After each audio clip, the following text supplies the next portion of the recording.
जय श्री कृष्णा। राधे राधे दोस्तों, स्वागत है आपका आपके अपने चैनल एस्ट्रो सच पर। दोस्तों, कई हजार वर्षों बाद 7 सितंबर 2023 को बहुत ही दुर्लभ और अद्भुत संयोग बनने जा रहा है, क्योंकि इस दिन जन्माष्टमी का पावन पर्व पर रहा है। दोस्तों, इस दिन राज योग, अमृत सिद्धि योग, साथ ही धन लक्ष्मी योग जैसे कई सारे योग बन रहे हैं और इस समय भगवान कृष्ण सबसे अधिक प्रसन्न होते हैं। यानी आप भगवान कृष्ण से इस दिन जो भी मामले आपकी हर इच्छा कृष्ण भगवान शीघ्र ही पूरी कर देंगे। वहीं दोस्तों, कृष्ण भगवान को प्रसन्न करने के लिए जन्माष्टमी पर कुछ विशेष उपाय जरूर करने चाहिए, जो कि आपकी किस्मत बदल सकते हैं और आपको मालामाल बना सकते हैं। दोस्तों, अगर आप भी अपने जीवन में भगवान कृष्ण की कृपा पाना चाहते हैं तो इस वीडियो को लाइक करके कमेंट में जय श्री कृष्णा राधे राधे लिखना न भूलें। दोस्तों, आज की इस बेहद ही सुंदर वीडियो में हम आपसे बात करेंगे कृष्ण जन्माष्टमी साल 2023 में कब मनाई जाएगी, किस दिन आप जन्माष्टमी का व्रत रखेंगे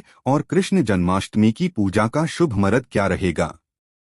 इसके अलावा हम आपको बताएंगे कि जन्माष्टमी के व्रत का प्रधान के समय किया जाएगा और जन्माष्टमी की संपूर्ण पूजा विधि क्या है और इस दिन वे कौन से उपाय हैं जिसको करने से आपकी किस्मत चमक जाएगी और आपकी हर मनोकामना पूरी हो जाएगी। दोस्तों, जन्माष्टमी का पर्व भगवान श्री कृष्ण जी के जन्मोत्सव के रूप में मनाया जाता है। भगवान श्री कृष्ण का भादो मास के कृष्ण पक्ष की अष्टमी तिथि को रोहिणी नक्षत्र में हुआ था और उनके जन्म के दिन को आज भी काफी धूमधाम से मनाया जाता है। दोस्तों, जन्माष्टमी के दिन भगवान कृष्ण की आरती रात यानी 12 बजे पूजा की जाती है और घंटे घड़ियाल बजाकर उनके जन्म की खुशियां बांटी जाती है। दोस्तों, जन्माष्टमी का पर्व मथुरा और वृंदावन में बहुत ही धूमधाम से मनाया जाता है। खासकर मंदिरों और घरों में लोग बाल गोपाल के जन्म का उत्सव का आयोजन भी करते हैं और बाल गोपाल के लिए पालकी भी सजाते हैं। ऐसी मान्यता है कि भगवान विष्णु जी ने धर्म की स्थापना करने के लिए श्री कृष्ण जी के रूप में जन्म लिया था और इस दिन पर धारण कर श्री कृष्ण जी का स्मरण करना अत्यधिक फलदायी होता है।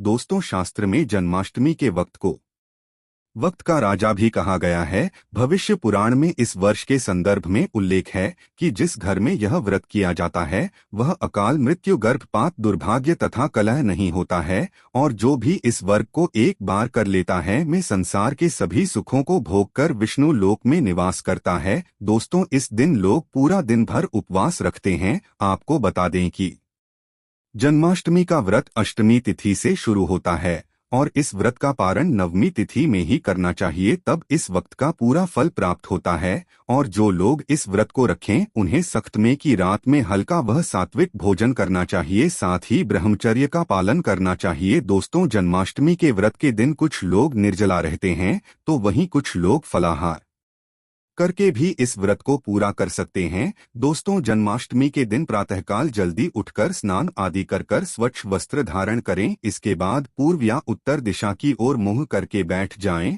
और अपने हाथ में थोड़ा सा जल, पुष्प और अक्षत ले और जन्माष्टमी के व्रत का संकल्प करें। इसके बाद भगवान कृष्ण जी की पूजा करें। आपको बता दें कि भगवान श्री कृष्ण जी की पूजा निशीत काल यानी आधी रात में करने की परंपरा रही है और के घरों में रात 12 बजे भगवान कृष्ण जी का जन्म भी किया जाता है। तो जो लोग कृष्ण जी का जन्म रात में करते हैं वे नाल छेदन भी करते हैं, तो उनके लिए बता देते हैं कि 12 बजने से कुछ घंटे पहले ही एक पत्ते वाला खीरा ले और को थोड़ा सा काटकर उसमें लड्डू गोपाल को बिठा दें। फिर जब 12 बजे तो भगवान को उस हीरे से बाहर निकालकर एक सिक्के की मदद से खीरे को काट दें। इसे नाक छेदन कहा जाता है। इसके बाद उन्हें सबसे पहले शुद्ध जल से स्नान कराएं, फिर उन्हें पंचामृत, दूध, दही, घी, शहद और शक्कर से स्नान कराएं, तत्पश्चात गंगा जल से स्नान कराएं। इसके बाद शुद्ध जल से स्नान कराने के बाद उन्हें साफ कपड़े से पहुंचकर उन्हें नए और सुंदर चमकीले वर्ष धारण कराएं और उनका श्रृंगार करें। इसके बाद उन्हें झूले या सिंहासन में विराजमान करें। ध्यान रहे, इस दौरान आप कृष्ण नाम का जाप करते रहें या राधे राधे बोलते रहें या श्री कृष्ण जी के किसी भी मंत्र का जाप करते रहें। दोस्तों, अब आप लड्डू गोपाल की विधिवत पूजा करें, उन्हें चंदन का तिलक लगाएं, फूल माला अर्पित करें और उन्हें भोग लगाएं। भोग में आप माखन, मिश्री, पंचामृत, नारियल से बनी मिठाई या धनिये की पंजीरी का भोग जरूर लगाएं। ध्यान रहे उसमें तुलसी का पत्ता जरूर डालें। इसके बाद धूप दीप जलाकर भगवान श्री कृष्ण जी की आरती जरूर करें और लड्डू गोपाल को इस दिन झूला जरूर झुलाएं। दोस्तों, जन्माष्टमी की रात को लोग रात्रि जागरण करके भजन कीर्तन शो पर आदि भी कहते हैं। इससे आपको शुभ फल की प्राप्ति होती है। आपको बता दें, कुछ लोग रात्रि की पूजा के बाद ही अपने वक्त का प्राण करते हैं और कुछ लोग अगले दिन सूर्योदय के बाद अपने मत का प्रहार करते हैं। ध्यान रहे कि आप प्रसाद खाकर ही अपने वर्ग का प्राण करें। तो दोस्तों, चलिए अब जानते हैं कि साल 2023 में जन्माष्टमी का पर्व को मनाया जाएगा। तो आपको बता दें कि जन्माष्टमी कृष्ण पक्ष की अष्टमी तिथि इस बार 6 सितंबर को पड़ रही है। ये कृष्ण जी का 5250वां जन्मदिन होगा। ऐसे में यह 6 सितंबर को दोपहर 3:37 से शुरू होगा और 7 सितंबर को शाम 4:14 तक रहेगा। दोस्तों, इस दिन सुबह 9:20 से रोहिणी नक्षत्र शुरू होगा। ऐसे में ग्रस्त सितंबर और वैष्णव संप्रदाय के लोग 7 सितंबर को इश्तिहार को मनाएंगे। दोस्तों, जन्माष्टमी के लिए इस बार शुभ मुहूर्त 40 मिनट का है, जो कि 12:02 से 12:48 तक रहेगा। ऐसे में इस दिन रोहिणी नक्षत्र का संयोग भी बन रहा है। ऐसे में इस दुर्लभ संयोग में जन्माष्टमी की पूजा करने से 3 जन्मों के पापों से मुक्ति मिलती है।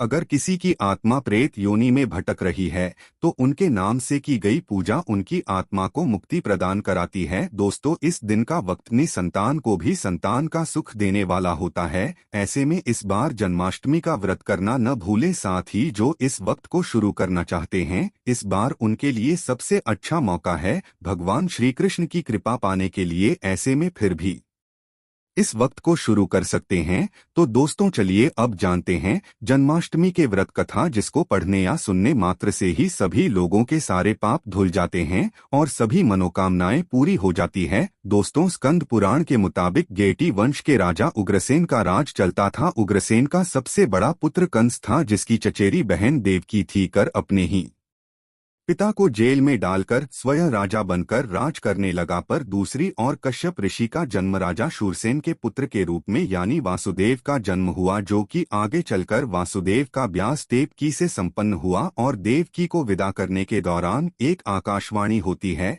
एक तो आज जिस फैन को इतने प्यार से विदा कर रहा है, कल उसी का 8वां पुत्र तुम्हारी मौत का कारण बनेगा। ऐसा सुनते ही कंस देवकी को मारने के लिए हावी हो गया, पर सैनिकों और वासुदेव के वचनों ने ऐसा होने से बचा लिया। वासुदेव सत्यवादी थे। उन्होंने कंस को वचन दिया कि वह अपना 8वां पुत्र उसे सौंप देंगे। दोस्तों, वासुदेव जी की बात मानते हुए कंस ने उन दोनों को बंदी बनाने का निर्णय ले लिया और उनके पास पहरेदार लगा दिए। इसके बाद कंस ने देवकी के सारे संतानों को मारने का प्रण कर लिया। निश्चय अनुसार देवकी के साथ तो संतान कष्ट द्वारा मारे गए। इसके बाद देवकी के 8वें पुत्र का जन्म हुआ।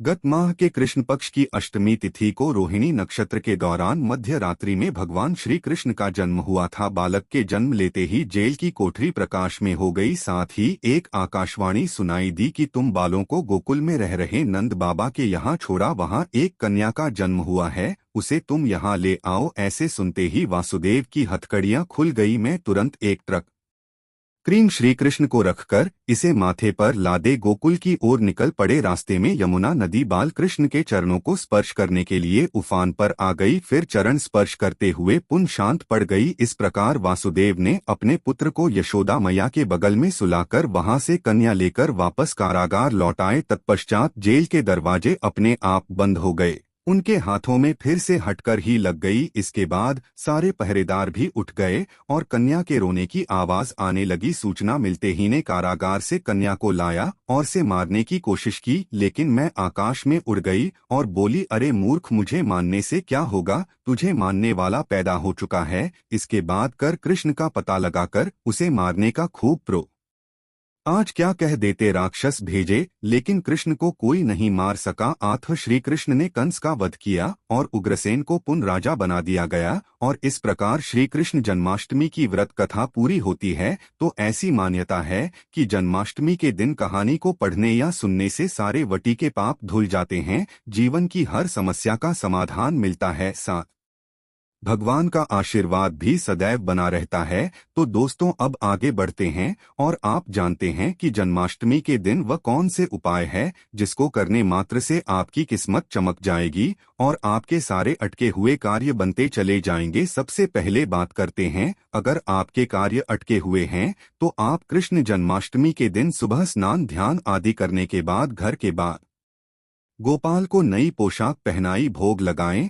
और गोपी चंदन से सिंगार करें। इसके बाद पास के राधा कृष्ण मंदिर में जाकर पेजेंट फूलों की माला अर्पित करें। अगर वैजयंती फूल माला न मिले तो पीले रंग के फूल माला भी अर्पित कर सकते हैं। ऐसा करने से भगवान कृष्ण का आशीर्वाद मिलेगा और आपके अटके कार्य में प्रगति आएगी। इस उपाय से भाग्य होगा आपका मजबूत। दोस्तों जन्माष्टमी के दिन बाल गोपाल को केसर, मेवा, मिश्री, साबूदाने की खीर या तुलसी दल डालकर भोग लगाएं, लेकिन ध्यान रहे खीर में चीनी की जगह मिश्री की डली डालें। साथ ही सफेद मिठाई भी अर्पित करें। ऐसा करने से कान्हा की कृपा मिलती है और आपका भाग्य भी मजबूत होता है। इस उपाय से धन धान्य की नहीं होगी कमी। दोस्तों सुख समृद्धि के लिए जन्माष्टमी के दिन बाल गोपाल की पूजा करते समय एक पान का पत्ता भी अर्पित करें। फिर पट्टे पर सिंदूर से श्री हरि लिखे फिरोज उसको पूजा करने के बाद जहां पैसा रखते हैं वहां रख दें। ऐसा करने से घर में धन धान्य की कमी नहीं होती है और धन संबंधी समस्या दूर होती है।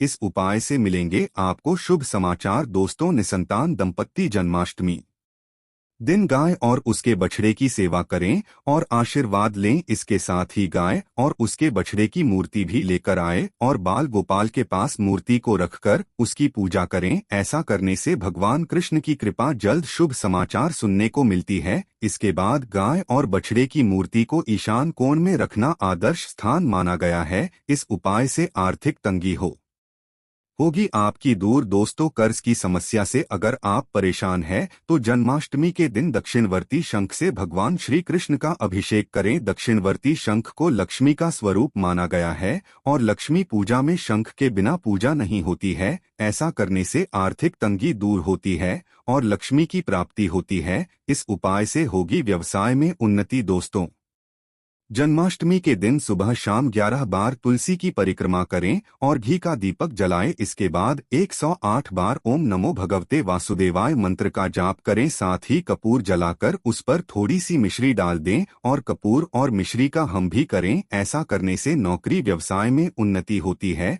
तो दोस्तों यह थे कुछ उपाय जो आपको इस बार की जन्माष्टमी पर जरूर